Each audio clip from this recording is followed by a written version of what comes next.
But what we were saying is it wasn't like they were just gonna immediately bump them out of playoffs, which now that I'm thinking back about it, like, what are we even talking about? Literally, I don't know. I, like, did not sign up for this job to ever do math. Hi, and welcome to Good Vibes FC. I'm Lynn Biondolo, coming to you from Seattle, sunny Seattle, kind of. Partially sunny Seattle. I'm Sam Mewis coming to you from the women's game world headquarters in kind of rainy, overcast Vermont today. I think I went with the positive because it is also like sunny slash rainy slash overcast, but the sun is out right now. So Amazing. For some reason, we always just start with a quick meteorology update, which I've just grown really attached to. it's because my computer is like right in front of a window. But okay, also, we have a special guest here today. Who? The Pumpkin! pumpkin! Hi, Pumpkin is little pumpkin here. guy. It's just this little, it's basically like cardboard. Like, I that's don't not it's plastic. it's like foam. It's foamy. Foam. And it's like glued. This thing is glued on. Yep. It's But falling it apart. looks pretty, like, real. I know. Like, it's not like a bad-looking pumpkin. Well, this is Good Vibes FC, and this show is presented by our really great friends over at Olipop. So use code TWG20 for 20% off at drinkolipop.com. Today on the podcast, we're catching up with Lynn. We're diving into the US Women's National Team roster updates. Then we'll give an overview of NWSL playoffs and all of the crazy things that happened this weekend. And finally, we'll head over to the inbox. But before we get into it, I want to mention everybody that tomorrow we have a very special interview with Alex Morgan, thanks to our very good friends at Michelob Ultra. I actually flew all the way to California to sit down with Alex in person to have a Michelob Ultra together. And it was really good to see her and hear about how she's been since retiring last year. So check out that interview on our YouTube channel tomorrow. All right, Lynn, what's going on? It is like fully fall here now. And I feel like we have really dove right into the fall activities. Soup season. All I want is soup all day long. If you guys are not watching this on YouTube, which you should be, we both have our hands above our head as doing a dive into Yeah. soup. We're diving into Yo, soup. yeah. Soup dive. A soup dive. Straight into soup. That would be hot. It's a lukewarm bowl of soup then. It's a hot tub. A hot tub Anywho, of soup. yum. Disgusting. We are gonna carve pumpkins because Fun. because I think that would be so funny. Do you know what you Uh, should do you know what you should carve into your pumpkin? what? Limpy and Dolo. Can we believe that like that is what it comes up as? Like I Okay, so this like one, everybody, in case you don't know what we're talking about, this wasn't us. Andrew sent us an email with screenshots of he was listening to this show on Spotify, and then like the Spotify captions had come up and it had interpreted our names as Sam Lewis and Limpy Indolo. So now I think we're like calling this show the Limpy and Lewis show. Lewis and Limpy yeah, show. which I love. I love it. It's like so funny. It kind of sounds like we're like the two guys who invented airplanes. Yes. Limpy and Lewis back at it, inventing another airplane. Inventing another podcast. Um Yeah, but other than that, I really haven't been doing much. I've been a huge Seattle Rain supporter. That's it. What have you been doing? I've been watching Love Is Blind. How good is it? I think we've talked about this once maybe on here where I was kind of like, I don't watch that show. That show's trash. I watch it to fall asleep. But the more I've been talking to Lynn about it, the more she's like, Sam, please just keep going. And the more you get invested and then they leave the pods, you start to be like, oh my God, this is like the Yeah, where are you? craziest show ever. They just moved into like the apartments and Okay. they're like meeting each other's families and stuff. Some of the couples I like. Do you remember this story? This is like too like deep in the Spoiler folklore. alert. But back in the day, Abby Dahlkemper used to tell me that she would watch Game of Thrones, but that she only followed certain storylines. And I was Uh-huh. like, Abby, that makes no sense at all. But that's what I'm doing with Love Is Blind is like some of the Yeah. couples I'm just like less interested in, but some of them I'm like deeply invested in. Joe and Madison. Madison. I'm like, guys, it's not going well. She literally said something to the girls. I don't mean to like make light because like I know these are real people's lives, but she said something like, "We're front loading the conflict," and I was like, "That's not what you're doing. You guys just aren't compatible." The whole season is a mess right now, and I It's so good though. It's crazy. I want to go watch it right now. I told you it was good. Like, you have to kinda get through the pods, like, you need The to pods s get the pods like get old. I'm like, yeah, I get yeah, it. I get it. I know, but you kinda have to, like, go through that so you can, like, see the foundation, but it is a little bit old. Like, do it quickly, quicker. Yeah, but because I do also think that it's kind of like you expect me to believe that these people are engaged and they've known each other like they have to set up that they've been like intensely talking for days. Days, though, only. I know they have to make it a TV show, so you have to do the engagement and the wedding, but I'm just like it can just be a dating show. Like you don't have to like add in this element that's like borderline gonna like screw people up emotionally for years. You know what I mean? Yes, I Am I agree, taking but all the fun out of something, even another it thing? it just, like, it makes it makes it that much more ridiculous. Anyway, this has become, like, a reality TV show podcast when it really is a soccer podcast, so I know. maybe we I guess let's get to the soccer stuff, Lynn. Thank you for keeping us on track. First thing I want to talk about today is the U.S. Women's National Team roster. They have 3 upcoming games. They're playing Portugal twice and New Zealand. So what happened was the roster dropped on Wednesday. We were all so psyched to see Trinity Rodman back in camp. She's been doing so well since her return from that back injury. She came back to the Spirit in August and she's scored 5 regular season goals since then. She's helping lead them into playoffs. But unfortunately, just literally hours after this roster came out, Trinity suffered a knee injury in a CONCACAF Champions Cup game against Monterrey. And while it has been reported that the injury is hopefully only going to keep her out for a few weeks, it looked like it could have been serious. I think everybody was pretty relieved to hear that it is hopefully not as serious as people may have thought. But she will be missing U.S. Women's National Team camp. And it's a huge bummer when anybody gets hurt. But obviously, we're also devastated that it's Trin because we were excited to see her back. yeah, I'm sure Trent is thinking like, "Oh my gosh, I can't catch a break. I just came back from this back injury. I was just starting to feel like myself again. What the heck?" I think that in a moment like this, you kind of have to stay positive though and look at everything that's like on the bright side. It could have been much worse. So it's an injury she's going to come back from. She's going to be great. She's going to be fine. Larger picture, looking at the national team, it's not a tournament year. It's not like Yeah. this was the last camp going into a tournament or we're in a tournament at all. There's still that time. And she's not like a new person on the national team. Emma knows exactly what she can do. Emma just probably wanted to see how she can like gel back into the system and just get those repetitions again. So on the positive, everything's going to be fine, but it is like really frustrating. It must be so frustrating. I did just see she posted an Instagram story saying like she's learning to trust God's timing. She was doing an Mhm. exercise in kind of a big knee brace, but Yeah. I did have the chance to speak with Trinity recently, right before she got hurt, and that interview is actually coming out later this week. And she does seem like emotionally, she's just in such a really great place. So I'm excited for people Good. to hear that interview. I know it seems like, we're missing a part of the story now, but overall, my impression of Trinity is that she's in a really good place. I think she's going to handle this injury great, and we'll hope to see her back if she's able to for playoffs with the Spirit. And if not, maybe in the next US Women's National Team camp or whenever she's healthy. I do want to talk about, because I've seen a lot of people discussing this, why she was even playing in this CONCACAF Champions Cup game. Mm.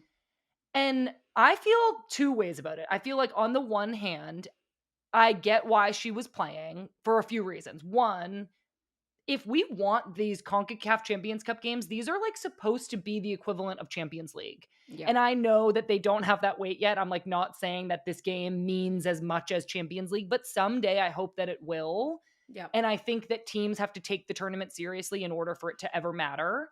So I'll say that. And then I'll also say you can't, unfortunately, bubble wrap players and not have them play, because then they're not played in. And I don't know how many minutes Trin played or was planning to play throughout the week. There are people at the Spirit who are keeping track of that and who have her loading hopefully on lock. But I felt like I got why she was playing Mhm. until I kind of started being like, okay, we did see Lyon in actual Champions League rotate their entire roster for a game that they kind of knew that they were going to win. And these midweek games are the opportunity for a team like the Spirit to rotate their team. So I'm like, I see both sides. Like, you do want to protect Trinity. She's about to go off to national team camp and play in more games. She did Yeah. have an injury earlier this year. You can't bubble wrap her. But was this the game to like protect her? And I'm just curious, Lynn, as a current player, how do you Yeah. balance this and what do you think? Well, I think, like, hindsight is 2020, right? Yeah. Like, and everybody, of course, now that she's injured is like, "Why play Shouldn't her?" yeah. If she played and nothing happened, nobody would be saying that, you know? Like, I think of all the players. Croy was out there, Yeah. Tara was out there, and nobody has said anything about those players. I think, unfortunately, I see both sides as well, but I do think, unfortunately, when you step onto the field and when you play, you are signing this unwritten, like, unspoken contract that injuries happen, unfortunately, and that's, like, part of the game, and as much as I wish that wasn't part of the game, it is. You, like you said, you wanna be played in, you wanna get as much minutes as you can. You're gonna go into every tackle hard. Things just, like, unfortunately happen, and again, I don't know her loading. I don't know, like, how many minutes she played either. I'm gonna assume that the coaching staff had that and had her best interest at heart. Nobody was like, "Trin, get out there and injure yourself." So I think it's difficult. Like, we can say everything now that she's injured, like, looking back, like, what can we have done differently? But unfortunately, injuries are, like, part of the game. Yeah, and I totally agree, and it is so unfortunate. And we never want to see anybody get injured. I think there's a similar conversation happening right now about Temwa Chwinga. We'll talk about Kansas City a little bit later in the podcast, but it's like, why play your star player when she's been carrying a knock and you've already clinched the shield?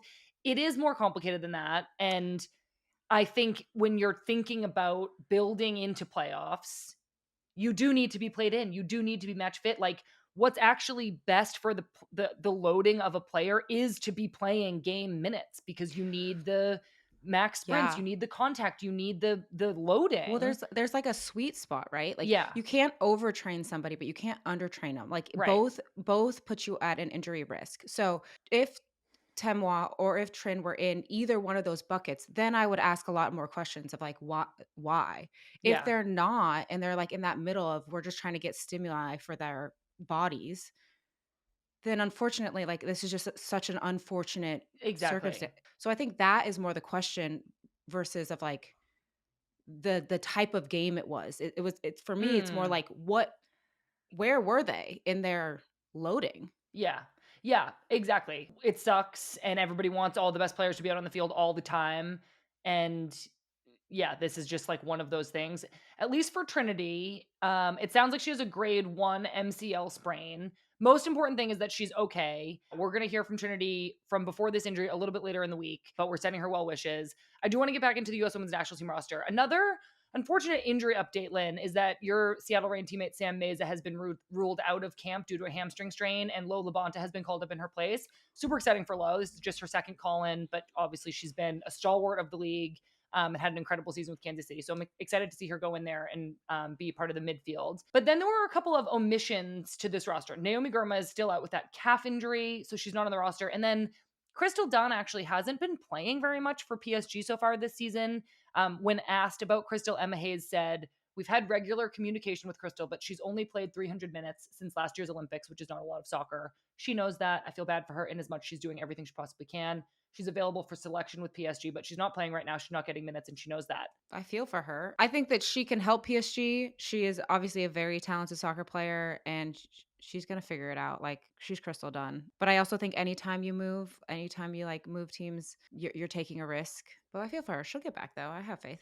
I know, I think so too. I think Crystal, the thing with Crystal is that she's so versatile that Yeah. something is bound to change in PSG, who by the way are 0-2 in Champions League and do need some kind of help out there. So something could happen. Crystal could find herself playing pretty much any position on the field, and I think hmm they'll realize that they need her and she'll be right back in, I'm sure. So Lynn, my question for you was, do you think there are any other big like omissions from this roster? Well, the names that I keep seeing people put out there are Corey Bethune, Howell, and Taylor Flint. My thing with that is I think that all three of them are playing really well right now in the league. I'm trying to think if there's anybody else that's, like, young and up and coming that maybe potentially should have gotten a shot, but not that when I think about it, they're all in the 23s. And Emma has talked about, like, this integration of the 23s and the full team that's very important, people going back and forth. The other thing Emma did talk about was, and we're going to talk about Kennedy Wesley in just a minute, but she did say she was choosing between Kennedy Wesley at center back, between Kennedy and Kayla Sharples, who's been really great for Mm. Kansas City this year. So I think a lot of people potentially seeing Kayla Sharples as an omission. Just, I mean, Kansas City has only let up 11 or 12 goals all year. So Kansas City's defense and obviously their goalkeeper Lorena have been amazing, but Kennedy Wesley was called up over Kayla Sharple. So we'll see, between all these players, it's tough because if you put one in, you have to take somebody out. I know, I think what's also so difficult right now and different than most years is just there hasn't been that many camps. So I feel like this roster feels like more weight to it. Yeah, because it's been so long. 'Cause it's been so long when, like, there's gonna be another camp coming up soon. So, like, maybe Kennedy Wesley gets in this one and then, Kayla Sharples goes into the next one, I don't Yeah, know. But it just feels like it's so much weight because there has been literally no camps. I know. I totally agree. I think all the names you mentioned, Corey Bethune, Hal Hirschfeld, Taylor Flint, they are doing great in the league. I mean, I know Hal had that injury kind of at the beginning. She's been solid for the Spirit. I love watching Croy play. I was just watching her game this past weekend, and I kept noticing that like every time she receives the ball, she's moving into space. Like she's either like moving backwards or she's running onto the ball. Like she never really receives it standing still, and it reminds me so much of Rose that I there's a future on the national team for Croy, no doubt in my mind. I just think she has that awareness of the space around her. And then Taylor Flint has been incredible for Louisville this season. She's such an aerial presence. She's been Yeah. scoring goals. She's been very, very dominant. But the hard part is, like we said, if you're going to have one of them called in, somebody doesn't make this roster, and this roster is really strong in the long run, Mhm. other players who aren't in camp, Sophia Wilson and Mal Swanson are both still on maternity leave. Tierna Davidson is still recovering from her ACL, but we do have a lot of the core of the team coming in, including obviously regulars like Lindsay Heaps, Rose Lavelle, Emily Sonnet, Emily Fox, Sam Coffey. Plus, I'm excited to see Jaden Shaw is back.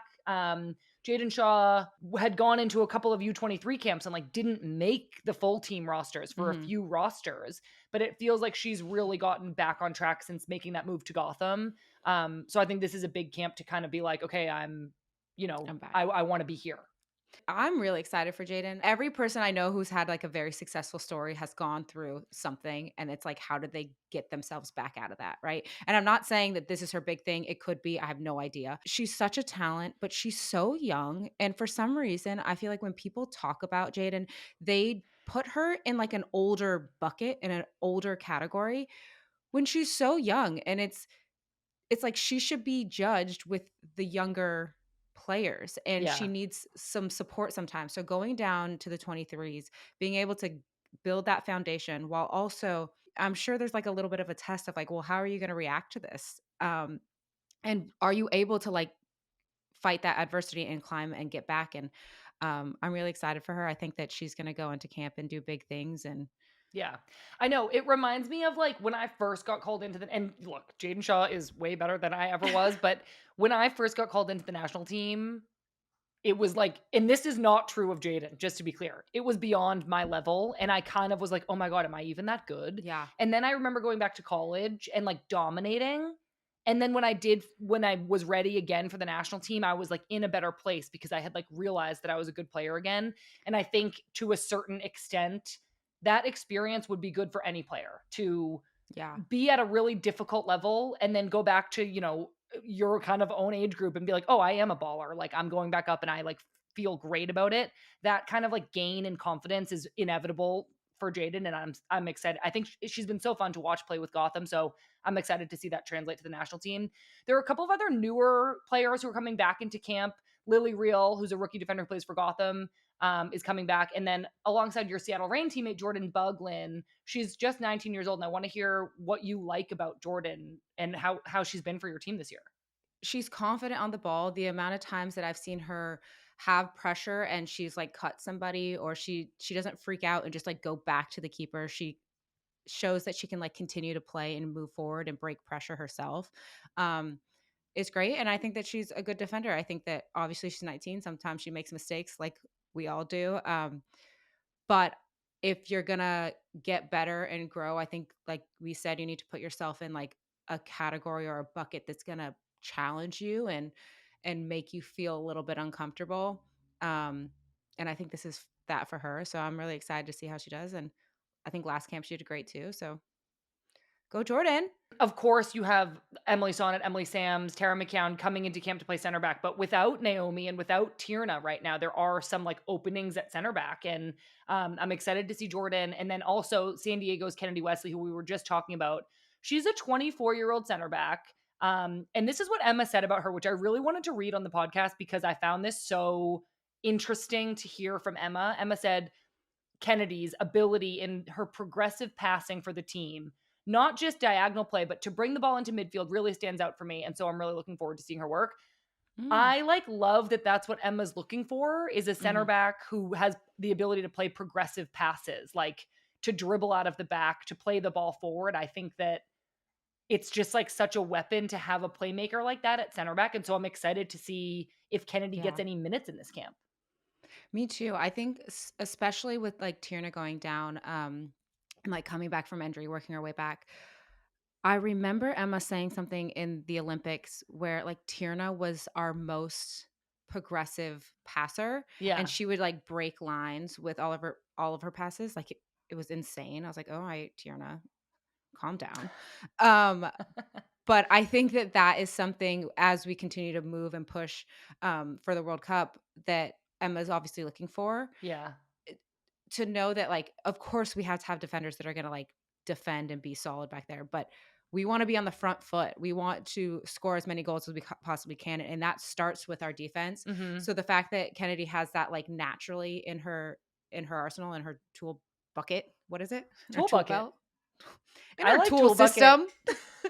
Um, it's, like, exciting for, I think, the forwards and the midfielders and the attacking players to be like, "Oh, yeah, our defense wants to Find help, us. yeah, find us, get the ball forward, and so we can score more goals." I know. I mean, it's like necessary sometimes, but sometimes as like an attacking player, and when the back line is just swinging it around the back over and over, you're like, okay, guys, I'm Yeah, up like, here. Get it let up us get here. a touch too. Well, what happens um, is, like, you, like, start coming down and you're like, "Pass it to me." yeah, you start checking way back so deep for the Yeah. ball. And look, sometimes it is like the defense is pressing and there's no angles, but it's always, I think, helpful and dangerous to have a defensive player who's always looking forward. And that's, all the most successful teams have that. So the national team's first game is on Thursday. They're playing Portugal. And Lynn, we last played Portugal in the 2023 World Cup. I'm sure this moment is going to be mentioned several times over the next few days. So everybody just get ready to keep hearing about it. But this Portugal team was that game that we were tied 0-0 with, and Anna Capetta hit the post, Mhm. almost knocking us out of the group stage at the World Cup. Trust me, I So it remember. was like just that moment of like, oh my God. Like, I think it struck fear into a lot of the fans and players alike, probably. But Mhm. Lynn, you were there. So Yep. what do you remember about that game in that moment where Portugal hit the post? Well, first of all, I had just come off the field and was sitting on the sidelines watching them hit the post, and I think that I Oh my turned God. me and, I think it was Christy, like, made eye contact, and we were like, "What?" This is what I will say. Portugal is an amazing team. I think that they came into that World Cup and played amazing. They outplayed us, I would say, in that entire game. We were chasing them a lot. But now we are in such a different system under Emma than we were under Vlatko. Mm, I think it's gonna be a very different game. I think it's gonna be a very different, it's not mentality because I think that there is this, like, US mentality, but it's just, like, a different organization that's going on against yeah, the Emma. team's in a different place. Yeah, that I'm hopeful, and I think that it's gonna look a lot different, and that Yeah. doesn't take anything away from Portugal. I think they're great. For us in the World Cup, we were, like, very disorganized. We were not playing our best soccer, and we were just chasing around and kind of being individuals out there, hoping that we would get it together as a team. Which right now, I definitely feel like we have a better understanding as a team of like what our defensive responsibilities are, what are our attacking responsibilities, and how can we be successful together from the start. Yes, I am relieved to hear you say that because I was watching that game in 2023. I was like doing a watch along for the game with Raj, and it was horrible. Yeah. And I really do feel like the team is in such a different place now. Yeah. A little bit more about Portugal. They also have players like Kika Nazareth, who plays for Barcelona, Tatiana Pinto, who plays for Juventus, and Jessica Silva, who a lot of the NWSL fans will remember for her time here with various teams in the NWSL, including Gotham. She now plays for Al Hilal in Saudi Arabia. The first game is in Chester, Pennsylvania, and that will also serve as Alex Morgan's retirement celebration. We are actually going live on TWG's YouTube channel with Ali Riley right at the final whistle. So make sure to tune into that. Lynn, before we move on to review everything that's happening in the NWSL, I actually wanted to shout out the U17 women's national team. They beat Ecuador 3-0 in their first Ooh. World Cup match. So I can't wait to watch them keep going. I know, how exciting. Go on, little ones. Go on, little ones. We're very excited for you. Okay, we need to take a quick break, but we'll get into all the craziness of the NWSL playoff scenarios when we get back. Welcome back, everybody. All right, there was so much news out of the NWSL in the past few weeks. It feels like one, we just need to get used to like everybody retiring in October, apparently, but like I'm just not really like ready to. It's been such an emotional roller coaster. US women's national team and NWSL legend Christen announced her retirement last week, and then she was celebrated alongside Ali Riley at Angel City's last home game on Sunday night. It was a lot, Lynn. I have always admired Press so much, and just like hearing her speak on her show, the recap show about her decision to retire, and then seeing all of this stuff at the Angel City game, seeing her with her family. They brought their dog to the game. And I just think retiring is like so emotionally complicated that it's like Mhm. you're watching somebody go through this turmoil, but also this celebration, and they're trying to be happy. But like, I just feel like I kind of know that deep down they just feel so many things. Mhm. What do you want to add about Christen Press here? Okay, well, first of all, before we get to that, would you rather people do what Ali Krieger did and like told everybody at the beginning of the year, "Hey, I'm retiring," or would you rather quick, "I'm retiring October"? I'll make this about me. Either. I would have loved to just have the chance to make that decision, I guess. Yeah. Like I think that they both have like amazing parts. I think the thing I what would you prefer? I don't really know. I think that's it's hard because at some point, like Press said, she's like going back and forth and back and forth. So you don't know. Like you can't actually say like I was gonna do this because you didn't. She didn't know. I would say the Yeah. same thing with like Lou Barnes. Like she was going back and forth. I'm sure the fans, it feels like so rushed and it's like so much to grieve at one point where you could have had like a whole season, but at the same time, I don't know. I was just it's just a question. Just a question. What I would add for Press, I think that like what is really exciting but also so hard is, and I think this because I'm not retiring, but I'm like closer to the end than I am the beginning. And she said that she was like waiting for a moment where she didn't want to play anymore, and she recognized that like that was never going to come. And I think that when you like go through your career and you talk to people, they always say like there'll be a time where you just know You'll like you don't want to, know. like you'll know you don't want to play anymore, or your body will tell you, or whatever it is. And sometimes that just like doesn't come. It doesn't come of like, The clarity like doesn't come. yeah, and I think that like her being honest about that, I think probably really helps other people that are kind of like in this, okay, well, how many years do I have left? Like what am I thinking? Blah blah. And it was really cool that she just said, I chose to start living my life with my family. Yeah. And it was a moment that Press has given so much to the game. I think we can sit here and talk about like literally all the things that she's done and like all the things she's gone through. I am sure that like if you have your picture perfect retirement, it's you're playing at your best and you're getting this like Winning the championship like winning the Krieger did. Like it's yeah, and you have like all these like amazing things. And I think that for Press, it's not that she is ending on like a bad note. It's almost like a this makes sense. This is like the most natural thing to do. Like I want to be with my family. I'm here in LA. I got to finish my career in LA in front of my loved ones. I got to tell everybody that I am in love with Tobin, and I like married the love of my life who helped me with soccer, and I've done all these incredible things and pushed and advocated for equal rights and equal pay and all these things. And I just think that like it's so awesome to hear that how she came to her decision, but that at the mhm. same time, like, of course she still wants to play. Of course we all want to play. Like, I don't know. I feel like I'm still going through, like, the emotion of it, you know? I know, no, I totally agree, and I think I've, like, always admired Press so much because I think that she just is smart and she is emotionally intelligent, and the way she articulates how she's feeling, I'm like, "Oh, is that it?" Like, she always just says it in a way that, like, Mm, makes everything make sense to you, and I think that's why hearing that it was complicated for her and that that moment of clarity, it came with the decision to retire. The moment of clarity of, like, "I'm gonna wait till I don't wanna play anymore," that isn't coming. mhm. I was kind of like, "Oh," like, I almost wish I had this knowledge from Press when I was going through this and trying to Exactly. decide myself, because I think she just is able to think about things and articulate them in a way that so few people are.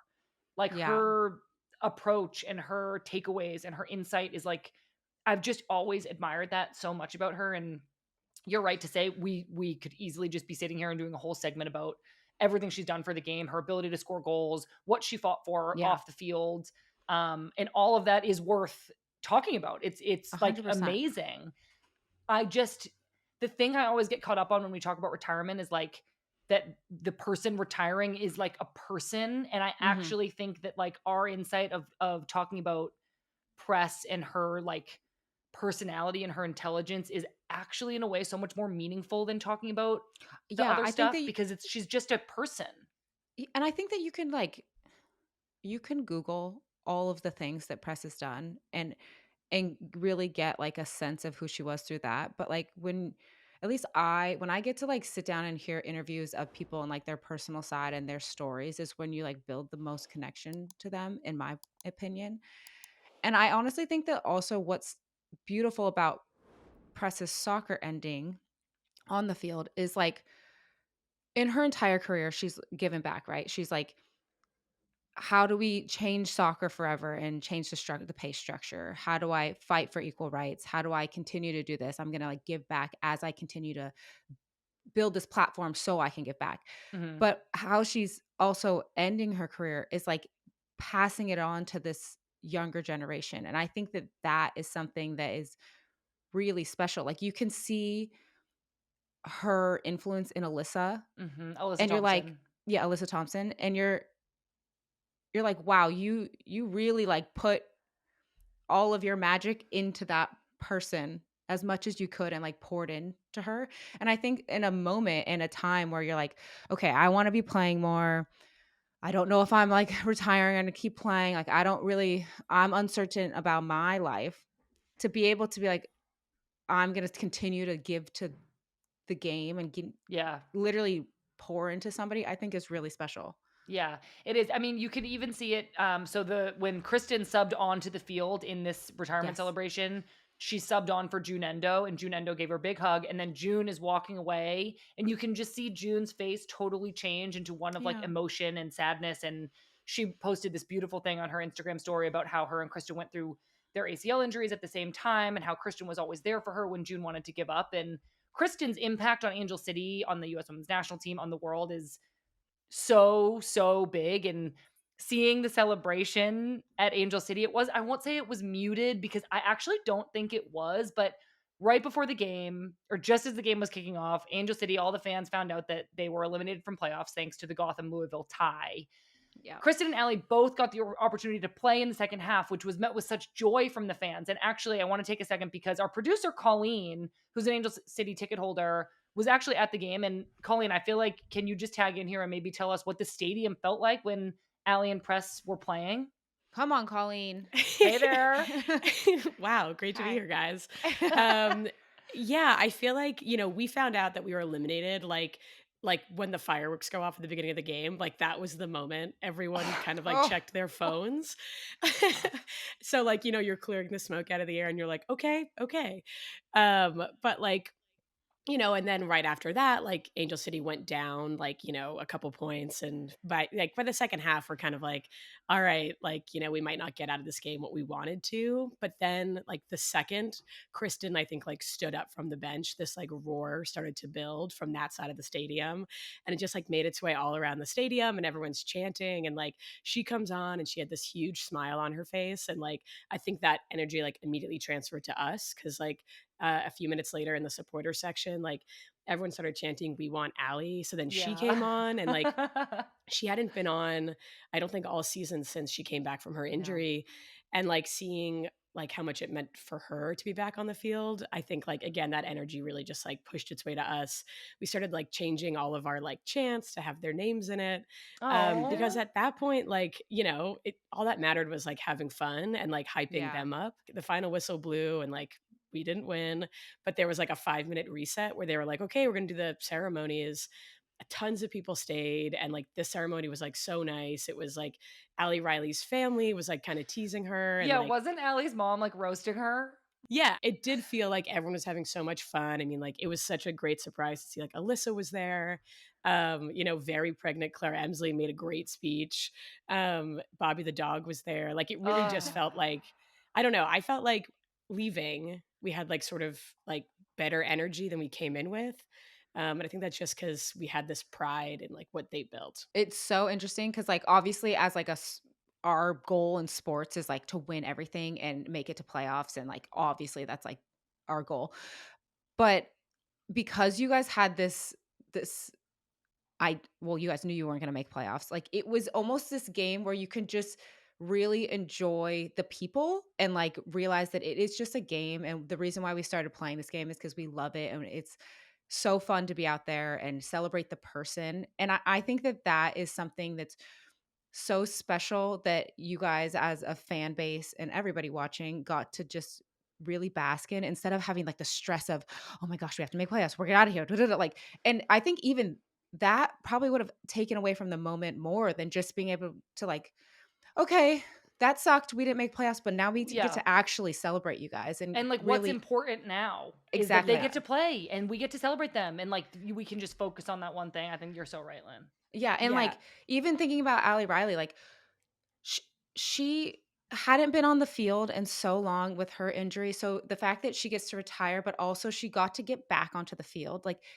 saying that and thinking about it and the emotion of, like, that's what's most important, not, "Oh my gosh, we have to make playoffs," because the reverse of that is if you knew you had to win to make it to playoffs and you're, like, pushing for a goal, who knows if she gets on the field? Yeah, and I think like to your point, something that like I really felt leaving, like when we were like listening to the Kristen Press like speeches, like she was this team's like day one signing. Yeah. She's like so synonymous with the team, and like same with Allie, like she's such a big part of our community.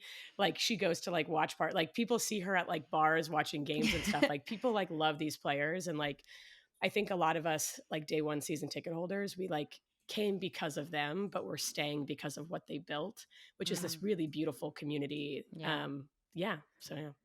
That was really Oh, nice, Colleen. I'm so Thank glad you. Thanks. that we have you here, Angel City's number one fan, to contribute and boo! make all of our updates just so biased towards Angel City, which I just love doing. Colleen, thank you so much. I do think this was like such a a bittersweet moment, especially when you start factoring in all the other retirements. We talked about Lou Barnes last week. Jess Fishlock announced her retirement from international football this week, which is just, my gosh, such a dagger for Wales, but she's changed Wales football for literally ever. Ever. The retirement news in October, I'm just It's too much. It's too many people. I think that like spread it out, girls. it's just like I guess it just makes sense because it's like the twilight of the season, so it's like that's when people are I gonna mean, say it, I obviously. guess. It's just Obviously. so brutal. But in good news, Lynn, the Seattle Rain you officially We this officially clinched in the playoffs early. the Seattle Rain officially clinched playoffs this weekend with a 2-1 win over Woo! Utah. Woo! Talk to me. Yeah, we are in playoffs. I am so excited. There was a moment there in the season, especially when we came back from the break, where we were like stuck in sixth place and we didn't move from that position for like 4 weeks Yeah. when we could have, when we just accidentally dropped some points. To have a game on Friday and know that we were in playoffs before the weekend and have to like see all the games Yeah. and what happens, Was a relief, I bet. such a relief. Yeah. And then on top of that, it was Lou's retirement game. So to be able to give her, Oh my god, well, the Lou faces were so good. so good. I know, I was like, "You look very pretty in that picture." It, like, kinda looked real in the picture, like, I was I like, "These know. are, like, too good." You're, like, freaking us out a little bit. Yeah. But no, it was, like, really special. We obviously, crossing our fingers, go win at Orlando, and we can have a home playoff game, so it won't be our last game at home, but if it Ooh. was her last game at home, it was, like, a great Yeah. last game at home. So, excited. Go girls. Go girls. So yeah, that was on Friday night, but the other Friday night game was the game that like everybody was kind of like on the edge of Mhm. their seats for because Bay was in a position to help like 4 teams clinch. So basically, remember from last week's episode, we were talking about that full game cushion that was keeping North Carolina 4 points out of playoffs. So if Bay beat North Carolina, they'd be able to make up the gap with just Yeah. 1 game left to play. Am I saying this right? Yeah. Was there a full game cushion? No, there was only a 1 point. It was a 1 point. So, like, if North Right. Carol if If they and when both got 3 points. yes, then they couldn't reach them because no, stop. If North Carolina won and Louisville didn't win, they still wouldn't have, like, bumped them out of playoffs because there was, like, a 1 point Point could separating. separating, That's the which full is that's what still the full game cushion is. yes, which is still scary because now Well, now it's 2 points 2 because points Louisville tied, but North Carolina yes. won. So now there's 2 points Yeah, so difference. it still comes down to the last game of the year, Decision day, baby. decision day, but what we were saying is it wasn't like they were just gonna immediately bump them out of playoffs, which now that I'm thinking back about it, like, what are we even talking about? Literally, I don't know. I like did not sign up for this job to ever do math. Basically, do want to shout out, sorry everybody that was counting on Bay. Bay could not do it because North Carolina did so great. Manaka scored a hat trick. Manaka's incredible, and I just feel like North Carolina had that never say die. We're fighting for it attitude. I agree. Manaka's so good. Manaka's so good, but also I need to shout out Mary Speck because she had that great little pass Yes. inside to Manaka, and I was like, "Go, Mary!" I know, I was so excited for her because it was a one-touch pass, I and if she know. would have taken a touch, it wouldn't have happened. No, So, it was so so happy for great. her. North Carolina won, but a bunch of teams are still in control of their destiny. Gotham, Portland, and San Diego all clinched anyways. But what's left to be decided is that last playoff spot, which could be claimed by either Louisville or North Carolina. We have this international window, obviously, but then on the last day of the season, decision day, Louisville will play Bay FC. If they win, they're in. And North Carolina has a hill to climb against Gotham because Gotham is so good and it's not entirely up to North Carolina. And that's our Ollie Pop Gutchik of the week. Who is going to be the last team to clinch playoffs? Louisville, who have never made playoffs before, or North Carolina, who need a few things to go their way? What do you think? Ollie Pop Gut Chick of the week, Louisville and North Carolina. I think it's gonna be Louisville, I know. I'm but happy for them. I'm so happy for them to not because I would be devastated for them if they came in ninth again, but I also, like, my heart hurts for North Carolina. I am torn. It's honestly for me personally as Sam Mewis, I'm like, yeah, it would be so sick if North Carolina did it. They beat Gotham and then they made playoffs and they have a run and they win the whole thing. Go off, North Carolina. I'm here for you. But there's just this part of your heart that's like, Oh I my don't god. want Louisville to come in ninth because that would I be know. cruel and unusual. It would be so crazy. Especially after seeing Bay this past weekend kind of like have a lack of focus in the back against North Carolina. Like there were some giveaways and Yeah. they just honestly didn't seem like focused. And I think sometimes that happens when You you're realize already you're not in out. place. Like Yeah. you don't do it on purpose. You're just kind of like, yeah, like the stakes aren't what they used to be. And so seeing that from Bay gives me like, I think Louisville is really fired up to win. I think Louisville is going to be a lot more motivated to win than Bay is. I would agree. I think that when you find out that you're not in playoffs, um, I we in oh my gosh, this is like a crazy stat, not to like hype myself up, but the only year that we didn't make playoffs or I haven't made playoffs was our first year in Oh, yeah. but we did the same thing when we found out we weren't going to make playoffs. We were just like messing around, really. Even like at Man City when we weren't going to win the league, it's like, yeah, you have a couple more games, but like there's not much going on. Like it's not that you mess around because you obviously have national team camp and you want to still Yeah. improve as a player, but it's like there's just a different vibe at training because it's kind of, especially now with no draft and like you're Yeah. just kind of like, we're just kind of like getting through the next We're couple just here. games. And so the intensity or the intentionality changes a little bit. Okay, Louisville are at home, which is a Courage are at home too. So they both have like that home field advantage. The Courage playing Gotham is just like Gotham I know, is but just really good. Gotham is really good, but they have shown to be susceptible to not winning, which like I don't know.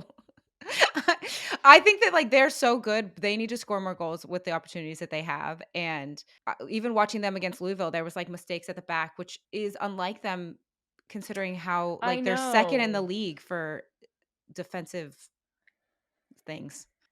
Our Olipop gut check of the week.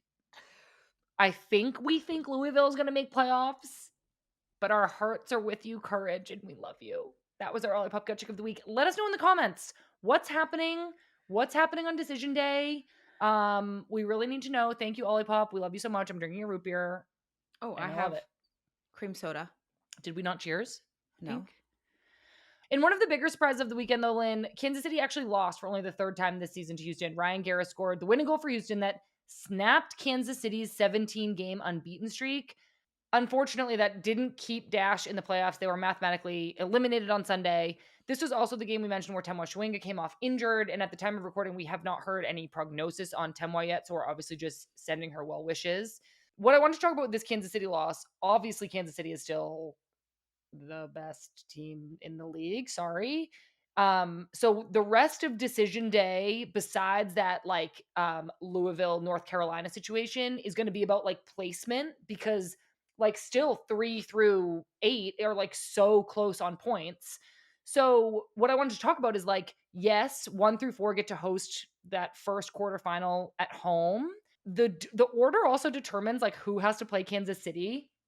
So 1 is going to play 8, and then the winner of that game will play the winner of 4 versus 5. And I'm kind of like trying to be on the other side of the bracket. Like I'm kind of like trying to come in 6 or 7 to like avoid Kansas City. Interesting. At this point, I don't think that anybody can play with the points. It's so close that everybody's like, let me just get in. Yeah, that's fair. And like, look, I mean, Kansas City did show some vulnerabilities this weekend. We need to take a quick break, everybody. We need to take some deep breaths and do some speaking exercises. But we have some Champions League updates, and we're heading over to the inbox right when we get back. So don't leave us. We'll just be over here deep breathing. All right, everybody, we're back. Let's take a quick look at Champions League. So just a reminder, it's Champions League is a group stage now. So there are 18 teams playing for the top spots in the table to move on in the spring. We're 2 games into a group stage of 6 matches per team. So far, 5 teams are 2-0. They've won both their games. That's Barcelona, Real Madrid, Wolfsburg, Lyon, and Manchester United. And I mentioned a little bit earlier that Lyon rotated their entire starting roster for their game last week against St. Polten. We got to see Lily Johannes start and score such an incredible goal from distance So for good. Lyon. If you haven't seen it yet, you need to look it up. Especially after we just had her on the show last week, Lynn.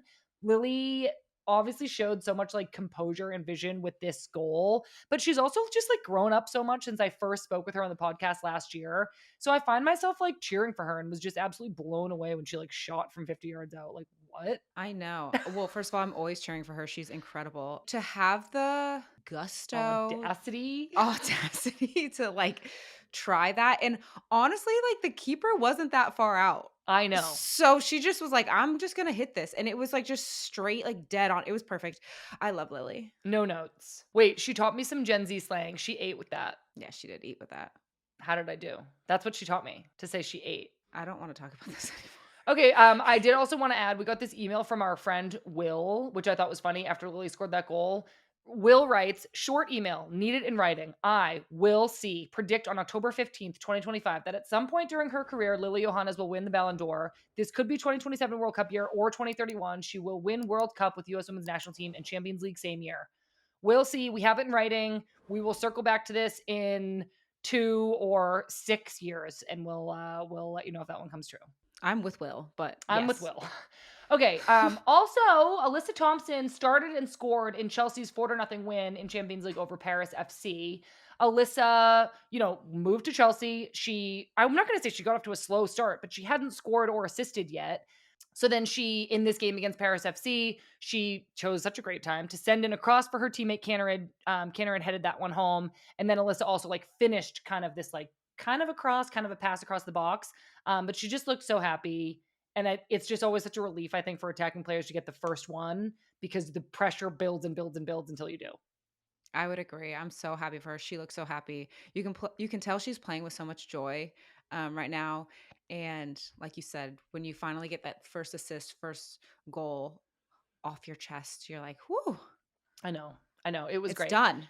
I know. It was really nice. So fun to watch our US Women's National Team girlies in the Champions League. Also, shout out to Valentellis Joyce, who's coming into camp, is crushing it with Manchester United. Okay, let's go over to the inbox. Okay. Let's see. We've got Katie from San Francisco who writes, "Hi, Sam, Lynn, and Becky. There have been quite a lot of rain games lately, and I'd love to know what it's like to play in them. How does light, heavy rain change the game plan? Do you get to change into dry uniforms, socks, cleats during halftime? If you don't, are you able to dry off at all, or do you even bother? Are there any things that make rain games more fun or interesting than dry games? I look forward to your answers." Katie from San Francisco. I love calling them rain games and dry games. I've never even thought about it like that before, but I like love that. Oh, we're Yeah. having a dry game. This is Uh actually a dry game, girls. um yes, you are able to go in at halftime and change like everything if you wanted to. I remember when playing in North Carolina, I would have like new sports bra, new underwear, new shirt, new shorts, new socks. Like you just have to change Yeah. everything because But it's that going to be was too. more from like sweat than it was rain. That is true. That's true. I know because like if you didn't, you would like chafe and you're like, okay, I gotta Oh. like. Yeah. But yes, in a rain game, you usually have a towel and you're like, I gotta Towel dry it it. off. I gotta Yeah, towel I down. I do think it also can change the tactics. I mean, there's like a severe rain game, like that waterlogged game, Lynn, remember at Snapdragon Stadium with the US Women's National Team last year? Like that tactically, you're just like, I don't know, scoop it. Like get it out of here. Like there's Don't no dribble. Literally tactics. don't dribble. Yeah. But Um, in like a lighter rain game, sometimes the tactic will be like, we'll shoot low and like just shoot from yeah. distance because the ball skips. And so the goalkeeper can't really like judge it. So sometimes the pace moves a little bit faster, but you're also encouraged to kind of like take chances because it's slippery. Yeah. And then like defensively, you don't like stick a leg out because it can deflect. You need to like get your whole body behind the ball. I'm trying to think what else. I think that like um there are some games that are like fun in the rain, but there's also you're like, I can't see as well. The elements are in my way. Yeah, uh, totally. there usually is like one area of the field for some reason isn't absorbing the water as well as the other one. So like you're like, I'm running and I thought I had the ball and now it's gone. Well, Katie, I feel like that's what we've got. I hope we answered your question. I like the dry games though. Dry games are good. Dry games are good. Dry games are good. Okay, Lynn, this was just a joy. I love doing podcasts with you. Me too. You're my special friend, and this just absolutely You're flew my by. Lewis. You're the Lewis to my Limpy. You're the Limpy to my Lewis. Lewis and Limpy. And that's my good vibe. Lewis and Limpy take on the world. What's your good vibe, Lewis and Limpy? Yeah. Give This us a real good vibe. that is real. Our friendship, okay? Yes, You do. that is a real good vibe. I really enjoy doing these because I get to talk to you and giggle with you and have a good time. And it like makes me think about when we used to sit on the couch and just talk Watch nonsense Quantico. and watch Quantico and like kind of have a little bit of a speech impediment, which is what we have had this entire episode. I like the like lore of watching Quantico together is so random because we watched TV together for 5 years. Why we always reference watching Quantico that one time It was a is good beyond show. me. We It were was a so into it. I remember telling so many people, you got to watch Quantico. You gotta Wait, if you can name the snack that we ate while we watched Quantico during the hurricane, I will be so excited. Oh no. It wasn't even really like a snack that you eat. That's your hint.